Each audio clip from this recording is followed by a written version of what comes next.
چند لوگ ایسے ہیں جو اس وقت بھی کتاب بھی پڑھتے ہیں اور لکھتے بھی ہیں، اور اسی لیے ان سب کچھ کے باوجود ٹھیک ہے کسی کی دکان چند دن کے لیے چمک جاتی ہے، کسی کی چند مہینوں کے لیے چمک جاتی ہے، لیکن حقیقت وہی ہے کہ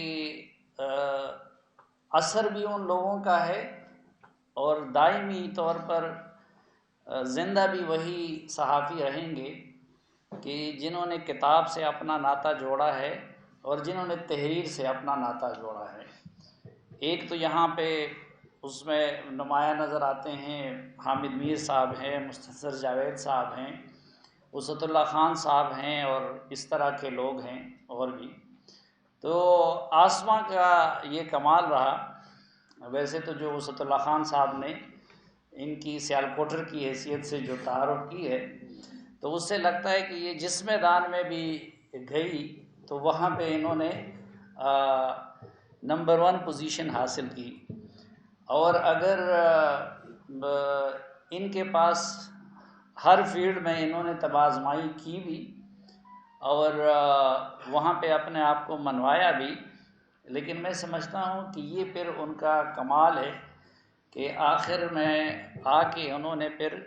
تحریر سے، کیونکہ ہم جتنا بھی چاہیں یہ جو اسکرین ہے یا جو سوشل میڈیا ہے، اس کا بڑا عارضی طور ہوتا ہے اور بڑے عارضی چیز ہے یہ، اور کیونکہ ایک تو قرآن میں بھی اگر اللہ نے قسم کھائی ہے تو کسی ٹی وی اسکرین کی حرمت کی اور کسی ٹویٹر کی اور اس کی قسم نہیں کھائی ہے، وہاں پہ انہوں نے اللہ رب العالمین نے قلم کی حرمت کی قسم کھائی ہے،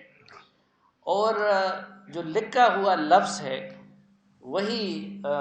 دائمی رہ جاتا ہے۔ تو یہ ان کا کمال ہے کہ ان سب کا ٹی وی پہ رہ کے اور ٹرولنگ سہ کے اور مدثر جیسے مشکل شور کو سنبھال کے بھی انہوں نے اس کے ساتھ ساتھ لکھا بھی، اور پھر لکھا بھی اس طریقے سے، ایک تو ہم جیسے لوگ ہوتے ہیں جو پشتوں میں اردو لکھتے ہیں، لیکن ان کا ادب پہ جو کنٹرول ہے، اور مجھے کچھ لوگوں پہ رشک آتا ہے جس میں ایک وسعت اللہ خان صاحب ہیں، ایک ہمارے مرحوم رحیم اللہ یوسف زئی صاحب تھے، کہ وہ مشکل سے مشکل موضوع کو بڑے ایسے الفاظ میں بیان کر دیتے ہیں کہ اس سے دوسرا اریٹیٹ نہیں ہوتا۔ یا پھر ہمارے نجم سیٹھی صاحب ہے، ان کو اللہ نے یہ ملکہ دیا ہوا ہے کہ وہ گپ شپ میں ہلکے پھلکے انداز میں وہ مشکل سے مشکل بات بیان کر دیتے ہیں۔ میں کوشش کے باوجود اور ان کی تقلید کے باوجود، شاید قبائلی ہونے کا مسئلہ ہے کہ میں یہ فن حاصل نہیں کر سکا، تو آسماء نے بھی یہ کمال ان کی تحریر میں ہے کہ وہ مشکلات کا سامنا کرتی رہی، مشکل موضوعات پہ لکھتی رہی، مشکل موضوعات پہ بولتی رہی، لیکن طرز تحریر اور طرز تقریر ایسا اپناتی ہے کہ جس کی وجہ سے ادب کے تقاضے بھی وہ ملحوظ خاطر رہتے ہیں۔ اور کشور ناہید صاحب یہاں پہ تشریف فرما ہیں، مستنصر صاحب نے تو ان کو سرٹیفکیٹ دے دیا، تو میرے خیال میں ان جیسے لوگوں سے پھر سرٹیفکیٹ پانا یہ کوئی چھوٹی اعزاز نہیں ہے، جو ہمارے ادیب لوگ ہیں اور جو ادب کو سمجھتے ہیں اور ادب کی نزاکتوں کو سمجھتے ہیں۔ پھر یہ انہوں نے بڑے گھر کی جب کہانی لکھی ہے اور کتاب کا موضوع بھی یہ رکھا ہے، تو اندازہ اس میں تھوڑی سی کنفیوژن، کیونکہ وہ اکتوبر 2021 کا آرٹیکل ہے، تو بعض اوقات تھوڑی سی کنفیوژن ہوتی ہے کہ بڑے گھر سے مراد ان کی کیا ہے۔ تو کیونکہ ایک بڑا گھر ادھر پنڈی میں ہے، ایک ادھر ہمارے قریب ہے، ایک یہ ہے، تو آج اگر وہ پھر اپنے اختتامی خطاب میں واضح کر لیں تو بڑی عنایت ہوگی۔ اور اس کے بعد مدثر کو ایک کتاب لکھنی چاہیے، کہانی اپنے گھر کی، ٹھیک ہے، کہ اس جیسی خاتون کہ جو قادر الکلام بھی ہے اور جو اتنی محنتی بھی ہے اور اتنی بہادر بھی ہے، تو مدثر بھائی ذرا اپنے گھر کی کہانی لکھ لے کہ وہاں ان پہ کیا گزرتا ہے۔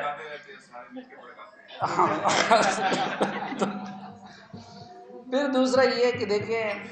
میں تو ایک معمولی سا مزدور ہوں، لیکن جو صحافت کی مزدوری شروع کی تو 99 میں مجھے طالبان نے اریسٹ کیا، اور وہ جتنے بھی دن گزرے تو وہ یہ تھے کہ ابھی ذبح ہونا ہے، ابھی ذبح ہونا ہے، ابھی ذبح ہونا ہے۔ اس کے بعد پھر پشاور جیسے شہر میں صحافت کرنا، اور وہ بھی چند ہزار تنخواہ، نہ سیکیورٹی رکھ سکتے تھے نہ کچھ اور انتظام کر سکتے تھے، تو بہت مشکل سے ادوار دیکھے تھے ہم نے۔ لیکن یہ پچھلے سال ایک تو جو گھٹن پچھلے سالوں میں جو ہم نے فیس کیا، میں سمجھتا ہوں کہ یہ میری صحافتی زندگی کا مشکل ترین وقت تھا، اور اس میں میرے لیے سب سے مشکل بات یہ تھی کہ میری ماں کو گالی پڑوائی جاتی تھی۔ اب میں کہتا ہوں کہ کاش مجھے مار لیا جاتا، مجھے جیل میں ڈال دیا جاتا، لیکن وہ کام میرے ساتھ نہ کیا جاتا۔ اب مجھے تو اپنی ماں کو پڑنے والی گالی سے اتنی تکلیف ہوتی تھی اور ہوتی ہے، تو میں حیران ہوں کہ آسمہ شیرازی اور اس طرح کی ثنا بچہ اور جو غریدہ فاروقی اور جو باقی ہماری خواتین ہیں، اور جس طرح ان کی ٹرولنگ کی گئی، جس طرح ان کی کردار کشی کی گئی، تو پتہ نہیں کہ ان کے دلوں پہ کیا گزرا ہوگا اور کیا گزر رہا ہوگا۔ میں اکثر ایک فقرہ کہا کرتا ہوں کہ ابوالکلام آزاد نے یہ کہا تھا کہ سیاست کے سینے میں دل نہیں ہوتا، لیکن جب سے یہ عمرانی پروجیکٹ لانچ ہوا تھا تو اس کے بعد سیاست تو کیا، صحافت کی آنکھ میں بھی شرم بھی نہیں رہی، وہ شرم و حیا سے بھی محروم ہو گئے۔ تو اس دور میں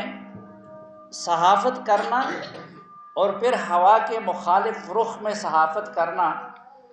یہ صرف وہ لوگ جانتے ہیں جنہوں نے اس کا سامنا کیا ہے، اور بالکل یہ ایسا ہے جس طرح کہ پیپلز پارٹی میں رہ کے فرحت اللہ بابر صاحب نے عزت بچا کے رکھی ہے، تو اسی طرح میں کہتا ہوں کہ اس دور میں جس صحافی نے اپنی عزت کو بچا کے رکھا اور اپنے اصولوں پہ کمپرومائز نہیں کیا، تو وہ یقیناً ایک ان کی بڑی انفرادیت تھی، اور آسمہ بھی ان لوگوں میں شامل ہے۔ اچھا، دوسرا ہمارے لوگ، ہم باہر تو بڑے وہ بنتے ہیں، لیکن اکثر خلوتوں میں وہ پھر ہماری وہ دوسری ہوتے ہیں۔ مجھے ابھی تک یاد ہے کہ آج میں ایک راز سے پردہ اٹھاتا ہوں کہ الیکشن سے پہلے ہمارے وہ جو ایک آرکیٹیکٹس میں سے ایک آرکیٹیکٹ تھے، اور جنہوں نے پہلے سے یہ کہا تھا کہ یہ تبدیلی کا سال ہے، اور پھر یہ بھی کہا تھا کہ جی وَتُعِزُّ مَن تَشَاءُ وَتُذِلُّ مَن تَشَاءُ الیکشن کے بعد، تو اس صاحب کی طرف سے ہمیں ایک بریفنگ دی جا رہی تھی، اور الیکشن کے بارے میں ایک لحاظ سے ہدایات دی جا رہی تھی،